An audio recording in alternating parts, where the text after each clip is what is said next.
ప్రతి వారికి ఈ శ్లోకం నోటికి రావాలి, తప్పులు లేకుండా చదవాలి. ఇందులో ఒక గమ్మత్తుంది ఆ శ్లోకంలో. ఆ శ్లోకంలో అక్షరాలు మారాయా వ్యతిరిక్త అర్థాలు వస్తాయి.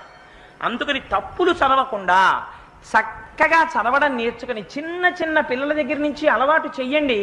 స్నానం చెయ్యగానే ఒక్కసారి అమ్మవారి దగ్గరికి వెళ్ళి ఆ కట్టుకున్న తువ్వాలతోటో అందులో బాలల భక్తికి అమ్మవారు పొంగిపోతుంది. కూర్చుని అమ్మా శరజ్యోత్స్నా సుక్తాం శశియుత జటాజూటమకుటాం వరత్రా సత్రాన స్ఫటిక ఘుటికా పుస్తకరాం సకృన్నత్వా నత్వా కథమివ సతాం సన్నిదదతే మధుక్షీరద్రాక్షా మధురి మధురీణా ఫణితయః అని రోజు అది చదవడం నేర్పండి.